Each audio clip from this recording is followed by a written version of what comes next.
गाऊं गुणगान तुम्हारे गुरुवर मेरा पार कर दो। राम राम की जय, राम राम की जय, राम भंडारा की जय, राम भंडारा की जय, राम की जय जय। सदगुरुदेव भगवान की चरणों में कोटि कोटि प्रणाम। सभी भक्तों को राम राम राम राम।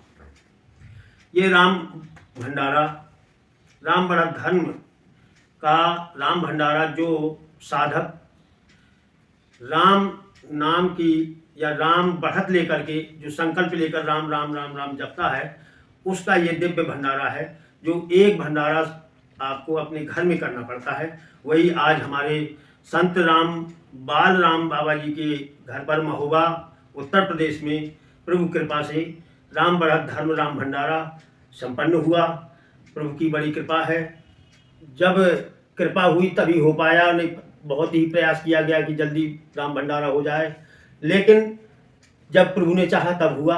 तो ये राम भंडारा बहुत ही आवश्यक है, ये भी दिव्य है, क्योंकि जिस दिन राम भंडारा आपके घर में हो जाता है, उस दिन से बहुत सी संकट व्याधियां हैं या नकारात्मक कोई ऊर्जा है घर में, तो ये सब आज के दिन से समापन हो जाती हैं।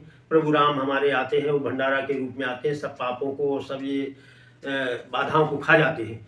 तो वही राम भंडारा आज प्रभु कृपा से हुआ, आज हो सका। और हमारे जो संत राम बाल बाबा जी हैं, तो इनको कुछ मैसेज नहीं, जो राम बढ़त धर्म से संदेश आते हैं और भेजे जाते हैं, पहुंचाए जाते हैं, नहीं कहीं कहीं मिल पाए, कुछ अव्यवस्थाओं के कारण या दूर होने के कारण। तो कुछ नियम जब संदेश ही नहीं प्राप्त होगा तो नहीं कर पाए हैं, ये भी प्रभु कृपा है। लेकिन सबसे ज़्यादा जरूरी है इसमें संकल्प लेकर के राम राम राम राम जपना। तो केवल राम राम माँ, ये महामंत्र राम राम ही इसमें जपना होता है। चाहे मन में जपो, चाहे उच्चारण में जीभ से जपो, और यथाशक्ति जपना है। इसमें कोई बंधन नहीं है, आप जो है जितना जप सको, कोई संख्या का बंधन नहीं है, और ना कोई किसी प्रकार का किसी जगह बैठ के जप करने का कोई बंधन है।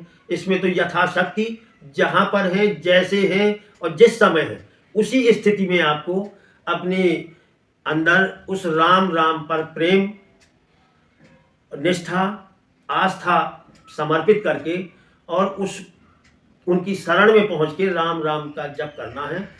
ये नहीं है कि हम जो है नहाए हैं या नहीं नहाए हैं, ये भी कोई बंधन नहीं है, क्योंकि राम राम, ये राम आपके परम पवित्र हैं। राम का उच्चारण होने से ही अंदर के पहाड़ों के समान पाप नष्ट हो जाते हैं।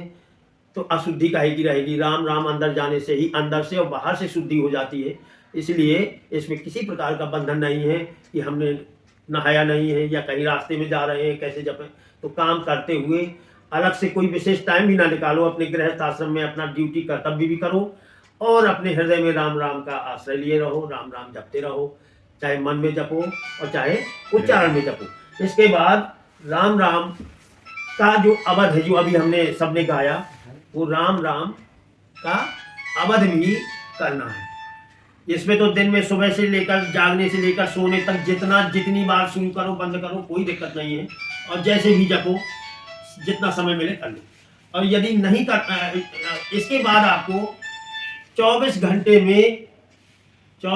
में एक बार ऐसा घर में नियम बनाना है अपनी दिनचर्या के आधार पर कि घर में हम कितने समय अधिक से अधिक रहते हैं, उस समय में कम से कम 15-20 मिनट आपको ये राम राम की अवध करना है। जो ये केवल राम राम राम गाया गया है, इस राम राम को लगातार उच्चारण करो तो अवध बन जाती है। ये अवध अति आवश्यक है। जो राम बढ़त धर्म से और संकल्प लेकर के राम बढ़त लिए हुए हैं, उनको 2 चीजों का ध्यान रखना है कि प्रतिदिन में जितना हो सके उतना राम राम को न बिसराएं और राम राम की अवध जरूर करें। इसके करने से आपके अंदर निर्मलता आएगी, आपके गृह दशाओं की जो स्थिति है वो अगर प्रतिकूल है तो अनुकूल हो जाएगी, सारे संकट बाधाएं नष्ट होगी और अकाल मृत्यु से भी प्रभु बचाएंगे। राम राम की नित्य अवध अगर घर में होने लगी तो उस परिवार के सभी सदस्यों के ऊपर प्रभु राम का कवच काम करता है, जिससे उसकी कोई अकाल मृत्यु, असमय मृत्यु नहीं होती है। और समय आने पर तो ये नियत का विधान है कि सबको जाना है, लेकिन अगर प्रभु की शरण में है तो असमय आपको नहीं जाना पड़ेगा। दूसरी बात, इसमें कुछ नहीं है, इतना नए नए आदेश और संदेश प्राप्त हुए हैं कि अगर हम राम राम का आश्रय लिए हैं तो हमें एक बातें और करना है। एक राम ध्वज लगाया जाएगा, राम लिखा हुआ एक ध्वज लगाया जाए। उस राम ध्वज से भी आपकी आध्यात्मिक बढ़त होती है, और कहीं भी जाएं तो आपकी यहीं से उस राम ध्वज के द्वारा रक्षा होती है। दूसरा, अपने घर, मकान, महल, कुटिया, जो भी आवास में है प्रभु की कृपा से, उसमें आप दरवाजे से लेकर बाहर अंदर जितना हो सके राम राम राम अंकित करना है। ये भी इस कलयुग के लिए बहुत ही श्रेष्ठ है और कल्याणकारी है। इससे भी हमारे पुण्यों में, सुकृत में बढ़त होती है। राम राम। इसके बाद यदि हमें ज़्यादा नहीं कर पा रहे हैं तो आपको बस इतना करते रहना है। इतने से जो प्रभु की कृपा है कि हमें और संत भगवान को, संत जी को जो नाम मिला है, आध्यात्मिक नाम प्रभु के द्वारा ही मिला है, संत बालराम, तो ये साधारण नहीं है, अलौकिक है, दिव्य है। उस संत नाम के द्वारा प्रभु की ही कृपा से ये एक पारस मणि है मिली है। तो ये जब तक संत नाम हमारा प्रभु की कृपा से है, वो हमें प्रदान किए हैं, तब तक वो पारस मणि की तरह काम करेगा। और जहाँ जहाँ भी आप जाएंगे, जो कुछ भी करेंगे, वो आपका पुण्यों में हर तरह से आध्यात्मिक और सांसारिक भौतिक बढ़त प्रदान करेगा। तो राम राम में ये भी ध्यान रखें, और राम राम की जय। प्रभु कल्याण करें। राम राम की जय। अरे राम राम की जय। राम राम का भजन करना चाहिए सबको, सब लोग करते हैं, हम भी करते हैं, और हम जितना करते हैं हम भगवान सब राम उसका प्रणाम देते हैं, सही देते हैं। कोई वो नहीं, और हम भजन ही करते हैं, हम सुबह शाम करते हैं, दिन में भी करते हैं, सही, और यही पूजा पाठ भी सब करते हैं। राम राम का भजन। राम राम की जय। राम भंडारा की जय। राम राम